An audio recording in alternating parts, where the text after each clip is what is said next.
Okay, game. Una, Moncada, no, nakalike tayo sa Facebook. Ikaw naman talaga ang totoong maingay. Ang dami mong mga vlog na patungkol sa INC. Tapos sa huling vlog mo, pagsagot na ito mga INC. Ang gusto mo bang pagsagot ay sa paraan din ng pagbablog? Ayaw mo bang makipag-usap personal para agad masagot ang tanong mo bakit sa vlog? Gusto mo bang sumikat? Gusto mo bang kumita? Bakit Moncada? Ibalik natin sa inyo yung tanong mo. Kung ingay at ingay ang pag-uusapan, yung aking ministry na tanong at sagot, ito po ay idinisign ko para sumagot sa atake ng iba't ibang sekta, especially Iglesia ni Cristo at Muslim. Ngayon, sino yung totoong maingay sa social media? Ibalik ko po sa inyo yung tanong, bakit gumagawa ng mga video content ang mga ministro ninyo? Tapos ang topic nila is iba't ibang sekta. Katoliko, Adventist, Protestant, Saksi ni Jehovah, Baptist at iba't iba pa. Then bakit ang ginagawa nila through social media? Ayaw ba nilang makipag-usap para masagot agad yung kanilang mga accusation sa iba't ibang sekta? Like for example, si Ka Michael Sandoval. Pwede ba namin sabihin na, bakit ang ingay mo Michael Sandoval? Bakit tinatapik mo yung iba't ibang sekta, especially ang dating daan ni Soriano? Patay na ngayon tao bakit hindi mo patigilan? Ayaw mo bang pumunta mismo doon sa pamunuan ng ang dating daan? O kaya nung buhay pa sana si Soriano is pumunta ka talaga doon tapos hinarap mo para masagot agad yung mga atake mo kay Soriano? Pwede ba namin sabihin yun? Kung titingnan po ninyo, bago nyo nga lang napansin yung aking page At yung page na yan, wala pang 5 taon. At yung mga naka-upload dyan, kahit tingnan mo yan, bago lang yan lahat. Hindi ko alam kung merong naka-upload dyan na umabot na ng mahigit 3 taon. Baka nga wala pang video dyan sa page ko na ang tagal is 3 taon. Marami doon sa YouTube ko. At doon, iba't ibang sekta ang aking topic. Pero yung account ng Iglesia ni Cristo, hindi naman puro pangangaral ang turo Hindi naman puro pagpasok sa Iglesia ni Cristo. Hindi naman. Nagtatapik kayo ng iba't ibang sekta. Tapos, meron pa kayong paninira sa Seventh-day Adventist. Ano yun? Yung testimony ng isa daw dating pastora ng Adventist na umanib sa Iglesia ni Cristo. Sinong Adventist ang maniniwala dyan? Kailan pa nagkaroon ng pastora sa Seventh-day Adventist? At kung tunay na naging pastora ito, kailan po ito na-ordain? Saang school ng theology po siya ng Adventist gumraduate? At sinong pastor ang nag-ordain sa kanya bilang pastora? O sige nga, pinalalabas nyo lang na kami ang nauuna. Pero ang totoo, hindi nyo maitatanggi ang katotohanan na kaya merong mga ganitong page na tumatalakay sa sekta ninyo o sa relihiyon ninyo kasi mga ministro po ninyo ang nauna. Bago po kayo magbato sa amin ng accusation, manalamin po muna kayo mga kaibigan. Tingnan nyo po muna yung mga pinaggagawa ng mga ministro po ninyo. Sapagkat ang mga ministro po ninyo, baka hindi pa po ako pinapanganak, dekada na pong naninira at umaatake sa iba't ibang mga sekta. Ito introduction pa lang ng kanilang video. Sasagutin po natin yung kanilang mga pahayag, especially yung kanilang hamon na debate po sa atin. Tuloy po natin yung video. So para naman po kay Mr. Moncada ng Seventh-day Adventist, bilang isa sa regular na tagapagsalita ng The Revealers, kinukumpirma po namin mula sa Revealers na ang naiparating sa inyo na gusto namin kayong makapanayam sa isang magandang usapan ng pagkikipagdiskusyon aral sa aral ay totoo po. Ang mga hamon namin na pangunahing paksa, isa po ay Christology, pangalawa po ay ang Trinity, at ang pangatlo po ay Sabat, yung ikapitong araw ng Sabat. Lahat po ng yan ay mga pangunahing paksa lamang. Handa po ang The Revealers na humarap sa kahit sinong Seventh-day Adventist po na nasa sa inyong pwedeng iharap. Ayan, dito ay kinoconfirm po nila yung kanilang hamon sa akin. Positive po ako dito, positive ako. At least, na-confirm ko na itong Revealers na tinatag sa akin ng mga Iglesia ni Cristo ay ito ngayong grupo ni Israel Ponce. Correct me if I'm wrong. Tingin ko siya yung nagsasalita dito kasi hindi nila ipinapakita yung kanilang mukha dito. Siguro masasabi ko dito, alam mo Israel Ponce, siguro kung nung sinet ko yung ating usapan sa pagkakaroon ng pre-debate at ganito ka makipag-usap, siguro nagkaroon na tayo ng debate. No? Hindi mo naisip yun. Naalala mo yun, nung gumawa ka ng fake convo, tapos ay kinompronta kita, tapos hinarap kita sa isang maayos na pag-uusap. Ako ay nag-chat sa'yo at isiniset ko yung date ng pre-debate. Pero tumanggi kang humarap sa akin. Pag nagpo-post ka, pinalalabas mo na hindi ako lalaban sa iyo. Pero noong sinet ko na yung pre-debate natin, ang dami nyo pong dahilan.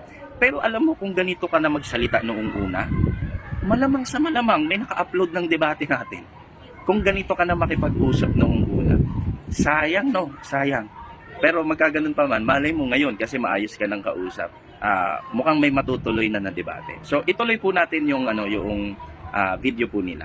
Sa mga tweet, itong si Moncada ay magsiset na ito ng pre-debate conference dahil yung hamon niya o yung hamon natin, sagutin yung tanong niya sa pamamagitan ng maginawang debate ay pumapayag na tayo for pre-debate conference. Teka muna, yayain nyo na rin manood ng Facebook Live. Baka sakali ay itong araw na ito ay makipag-pre-debate na siya. Magkakaroon sana kami ng debate kasi naman sa akin. Kasi nung ina-arrange ko na yung pakikipag-usap sa atin ng pre-debate, isa naman ito lumaban. Naalala nyo yung isang INC na si Israel Ponce, yung gumawa ng fake convo na pinalabas sa convo na ako daw ay natulog sa kanya. Dapat makausap natin si Kuya Israel. Fake convo daw. Kaya nung ako ay hinabot niya. Kaya nung ating in-arrange yung debate, is hindi naman siya lumaban. Ganito po, Kuya Robin. Ganito po, Kuya Robin. Para po, Wait lang ha, wait lang. Mukhang maganda yung binitawan ng isang kasama nila. Mukhang itong biglang sumingit ay si Israel Ponce. Pero may binitawang salita yung kanyang kasama. Yan. Sabi ko kasi sa video, itong si Israel Ponce nag-imbento ng fake convo. Kasi po, meron po talagang ginawang faking convo po ito. At ang daling mabisto po niyan. Ang dali. Year 2023 nang ginawa niya yan. Sa taong yan, hindi na mahirap patunayan kung sino nagsisinungaling. Ano sabi niya?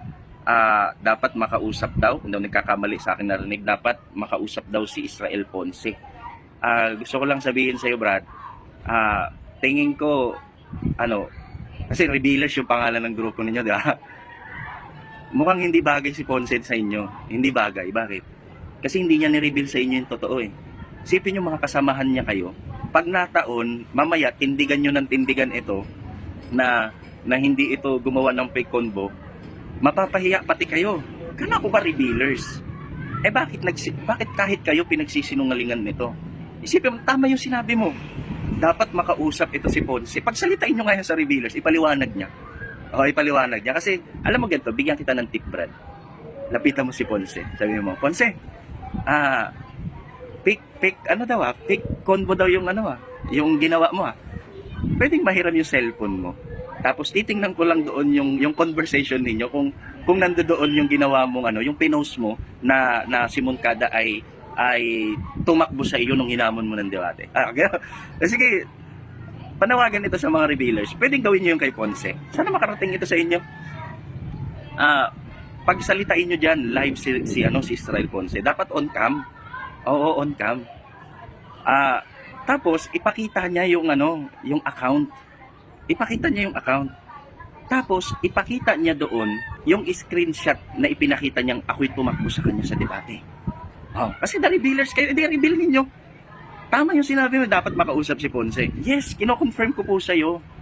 Fake convo po yung ginawa nito. Kasi kung hindi to fake convo, bakit nung in-arrange ko na yung debate namin, hindi naman to lumaban? Di ba? Ang galing nito sa pagpo-post against sa akin pag wala ako. Ang daming post niya against sa akin. Pero noong humarap na ako sa kanya para isip yung debate namin, tingnan mo hindi lumaban. About sa fake convo, yes, totoo po yan. Sinasabi ko po sa inyo, fake po yan. Kaya nga hindi lumaban sa akin yan. Ang dahilan ho, kasi baka maungkat yung fake convo. Nakakahiya kasi INC tapos fake convo. Baka makarating sa pamunuan ninyo madisiplina. Tama. Pero tingnan nyo sa video, bigla siyang pumasok. Tapos isisegue niya yan. Pupusta ako. Isisegue niya ito. Hindi niya papayagang pag-usapan itong fake convo. Itutuloy ko yung video ha. Tutuloy ko po. may focus po tayo sa mas magandang pag-uusap Diba? pagkat ito'y panonoodin nila. No? para po wala na silang masabi. Oh, di ba? Po, marami tayong side comment, Oh, di ba? marami Obvious, tayong wait kung ginagawa pa. Para wala na pong maraming cheche-bureche ba? Mm. Tulto ka na ba? Tulto ka na. Tulto ka na, po natin yan.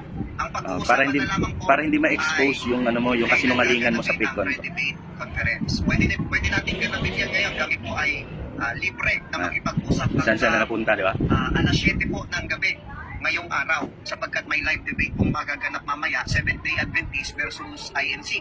At ang paksa po ay tungkol kay LNG White. No? Kami po ay maghihintay ng mula sa oras na ito hanggang alas 7 ng gabi. Paano po kami makokontak?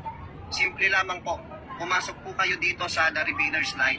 Kung hindi po kayo komportable sa live namin kaagad kayo pumasok, pwede nyo po kaming makapanayam sa aming TikTok account. No? O di kaya sa aming Telegram account. Ang Telegram account po namin ay makikita nyo mismo sa ating sa ating TikTok account na The Revealers 2.0. The Revealers 2.0, yan ang username natin sa Telegram. No? Kaya mula alas 5 ngayon, February 11, 2024, hanggang alas 7 ng gabi kami po ay pwede na makapanayam niya para pag-usapan na agad ang pre-debate conference. Kung hindi man po mangyari yon sa araw na ito, sapagkat mayroon pong live debate mamaya, pwede naman po bukas mag-message lamang po o mag-abot lang po ng mensahe kung anong oras ang preferred nila. Ang mahalaga, ituloy na ang laban sapagkat mayroon ng paksa. Ibinigay na po natin ang paksa na kanyang hinihiling. Ano daw ang ating mga hamon? Una po, Christology. Pangalawa ay Trinity. At ang pangatlo po ay Sabat na siyang ikapitong araw. Ayan po. Napansin niyo po ba? Halos inulit-ulit niya na lang yung sinabi niya. Sinabi niya na yan noong una eh. Yung mga hamon-hamon na yan eh. Sinalo niya bigla. Pinutol niya. Kasi sabi ng kasama niya, maganda, makausap si Ponce dito eh. Pinutol niya. Tapos, doon na siya pinasok, doon na siya nagsalita ng para wala nang paligoy-ligoy. Walang paligoy-ligoy. Sabihin mo, ayaw mo lang mapahiya. Pati pala sa mga kasama mo, hindi mo nire-reveal dyan. Mukhang hindi ka bagay sa Revealers, Ponce. Mukhang hindi ka bagay dyan. Kasi the Revealers yan eh. Pero mga kasama mo, mismo ha, hindi mo inaamin pala yan. Ibig sabihin, itong kalokohang ginawa mo pala, sarili mo lang pala ito, kahit mga kasama mo pinagtataguan mo, pinagtatakpan mo dito sa ginawa mo. Kaya pala nung time na tayo ay nagkakasagupaan, walang Revealers na humaharap. Walang Revealers na nakikialam. Kasi hindi pala nila alam itong ginawa mo. Pero sige na, hindi na kita papatulan dyan. Baka kasi hindi pa matuloy yung debate natin, sayang gusto kita makaharap. Baka mamaya kapag naungkat na naman tong issue about sa fake convo mo, baka imbis na matuloy, gumawa ka na naman ng maraming dahilan para hindi matuloy yung debate natin. Kagaya nung unang ginawa mo. Sige, hindi na kita patulan dyan, move on na tayo sa fake convo mo. Tuloy po natin yung video.